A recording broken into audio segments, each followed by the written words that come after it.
Bien, en esta ocasión me encuentro con Freddy. Freddy aceptó muy gentilmente apoyarme el día de hoy para explicarles la forma correcta o la manera correcta de medir la presión arterial.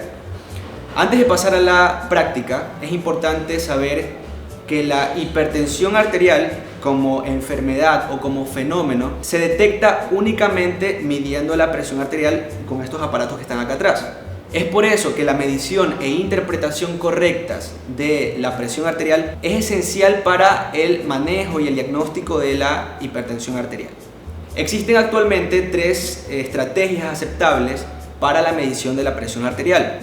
La primera es la medición de la presión arterial en el consultorio. Mediciones que pueden ser automáticas, ¿sí?, o manuales. La segunda estrategia es la medición o el monitoreo ambulatorio de la presión arterial, que también se lo conoce con el nombre de mapa.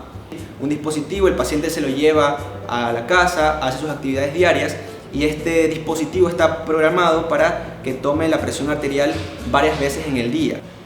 La tercera estrategia es el monitoreo de la presión arterial en el hogar. Existen dispositivos para uso doméstico que son semiautomáticos, que los pacientes pueden utilizarlo en la casa. Hay que resaltar lo importante. Existen monitores que son para uso doméstico, generalmente los que son menos costosos, que hacen que el paciente insufle el manguito de forma manual. Al hacer eso, la actividad muscular generada puede hacer que aumente las cifras de presión arterial. Bien, ¿cuáles son los requisitos? ¿Qué se necesita para que exista una buena toma de presión arterial? Primero, requisitos en cuanto a los equipos. Estos equipos que están acá. Los equipos deben estar bien calibrados. Deben ser equipos de buena calidad. Hay que invertir en buenos equipos.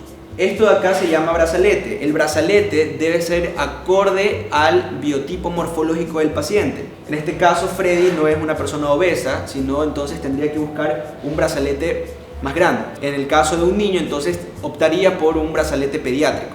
Pero este brazalete está acorde al biotipo morfológico de Freddy. Bien, eso en cuanto a los equipos. En cuanto al personal, obviamente el personal, la persona que vaya a tomar la presión arterial debe saber lo que está haciendo y hacerlo de una forma correcta. También es importantísimo que el personal tenga una buena relación con el paciente. La relación médico-paciente es fundamental para evitar el fenómeno denominado hipertensión de bata blanca o fenómeno de la bata blanca, que consiste en el aumento de la presión arterial cuando el paciente interactúa con el personal de salud, ya sea un médico o enfermero o enfermera.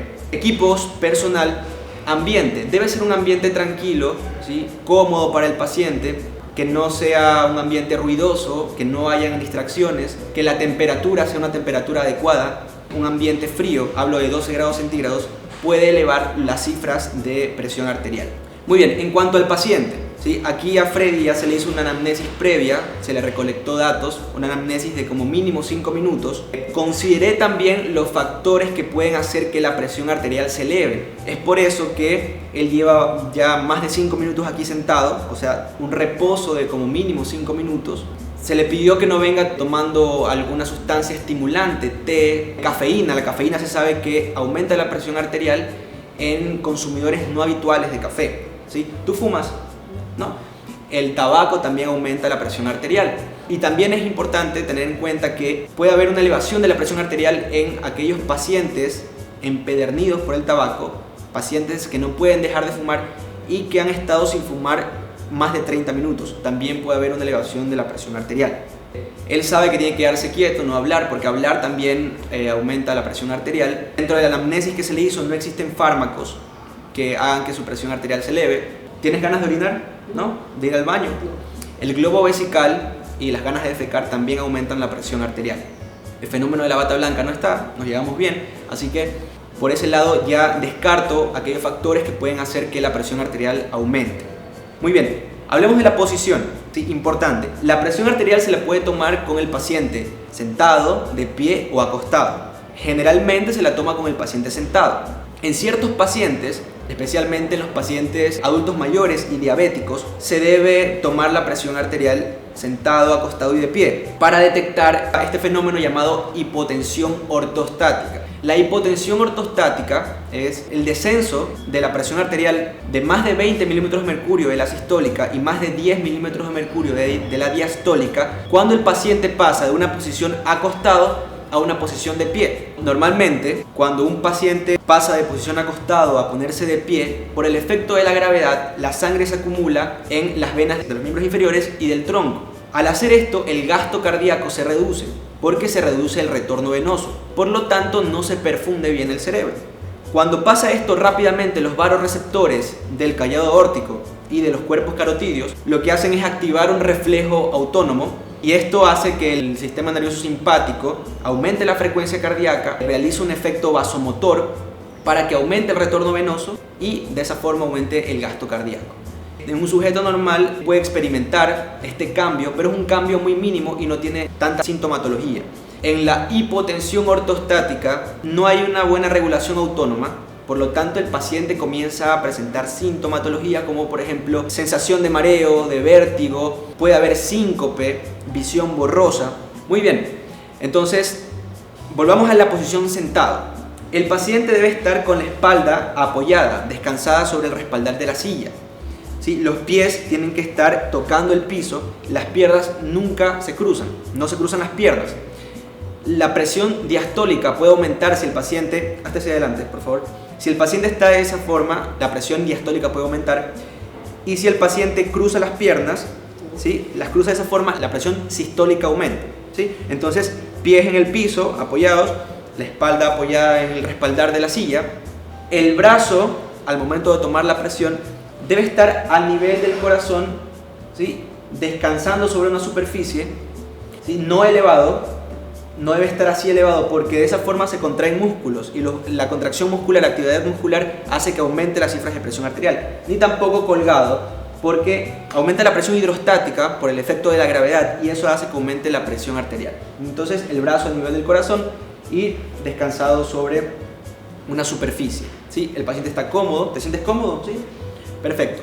El brazo debe estar expuesto. En este caso él tiene una camisa, ¿sí? Que le queda un poco floja y eso es bueno. No es buena idea remangar una camisa apretada porque ejerce presión acá arriba y eso cambia las cifras de presión arterial. Entonces, en este caso, voy a solamente a subir un poco esto. ¿No te aprieta? No, perfecto. Entonces tengo expuesto en posición supina porque de esta forma, ¿sí? De esta forma se expone la arteria braquial. La arteria braquial es continuación de la arteria axilar, que es rama de la subclavia. Hay una característica interesante. Esa arteria braquial pasa por el borde interno de este músculo que está aquí, que es el músculo bíceps braquial, el bíceps braquial. Entonces en este surco yo puedo palpar la arteria braquial. La arteria braquial pasa a través de este surco y llega a la fosa antecubital. Esto se llama fosa antecubital y aquí la localizo, ¿sí? En este caso ya tengo localizada la arteria braquial y lo único que hago nada más es localizarla, no pongo una marca ni nada, yo sé que en ese sector está la arteria braquial, ¿sí? Les explico cuál es la función del esfingomanómetro, que es este aparato que está acá, a la hora de tomar la presión arterial. El esfingomanómetro lo que hace es presionar la arteria de tal forma que la colapsa y hace que el flujo sanguíneo de acá desaparezca. Cuando ya no se sienta pulso, entonces ya la arteria está colapsada. Luego colocamos el fonendoscopio para escuchar cuando otra vez se retoma el pulso. Entonces se pone el fonendoscopio aquí, se reduce la presión, se afloja brevemente acá y comienza a pasar la sangre. Y entonces escuchamos unos ruidos. Estos ruidos reciben el nombre de ruidos de Korsakoff, que son unos ruidos que tienen 5 fases. La primera fase de los ruidos de Korsakoff me dicen la presión sistólica y la fase 5 de los ruidos me dicen la presión diastólica. Eso es para que tengan una idea de cómo funciona esto de acá. Bien, una vez localizada la arteria, el siguiente paso es colocar el brazalete. El primer error que suele cometerse es coger todo el aparato de golpe, el esfingomanómetro, el fonendoscopio de golpe. No necesitamos todo esto de golpe, entonces iremos paso a paso. El primer paso, colocar el brazalete, y es importante que quede 3 centímetros o pueden ser 2 o 3 dedos por encima de la fosa antecubital. 2 o 3 dedos por encima de la fosa antecubital. Una vez que está colocado el brazalete, entonces voy por el fonendoscopio. Hay que poner en dirección correcta hacia adelante, que sigan la dirección del conducto auditivo externo, ¿sí? De esta forma, ¿sí? Pero en este momento no lo voy a poner. Algo interesante acá, esta estructura de aquí se llama diafragma. Esta estructura de acá se la conoce con el nombre de campana. La campana recepta los sonidos de frecuencia baja, los sonidos graves, y el diafragma detecta los sonidos de frecuencia alta, o sea, los sonidos agudos.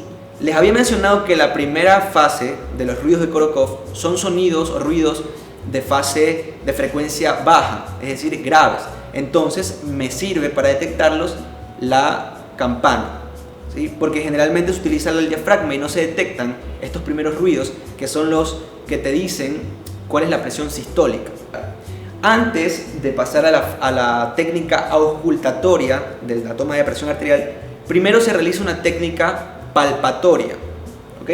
¿Para qué me sirve la técnica palpatoria? Pues para no insuflar a ciegas. Entonces palpo la arteria braquial, e insuflo hasta que el pulso desaparezca. Todavía siento pulso aquí, siento pulso.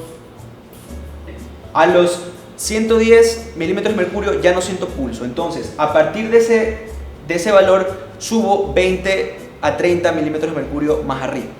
¿Por qué se hace esto?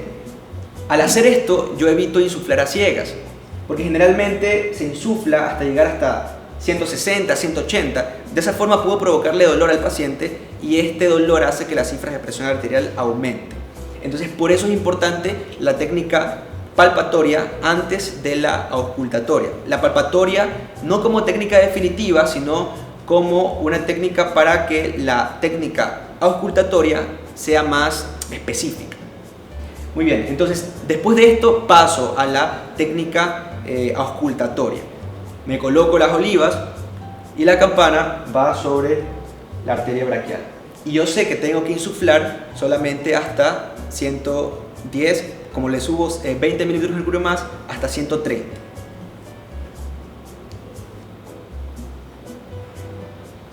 Escuché el primer ruido de Korokov y ahorita no escucho ruido. La presión de Freddy es 110/70, una presión normal. ¿Sí? El primer ruido que se escucha es la presión, te indica la presión sistólica, y el segundo la presión diastólica. Se pueden utilizar también estos aparatos, que son aparatos automatizados, son aparatos automáticos. Evita un poco el fenómeno de bata blanca, ya que el paciente no interactúa tanto con el médico, y también permite tomar la presión arterial varias veces en la consulta. ¿Ok? La presión arterial debe medirse inicialmente en ambos brazos. Si es que existe una diferencia muy notable entre la presión del brazo derecho con la del izquierdo, por ejemplo debido a una estenosis de la arteria subclavia, se toma en cuenta la presión más elevada. ¿Okay? Esta es la forma correcta de tomar la presión arterial.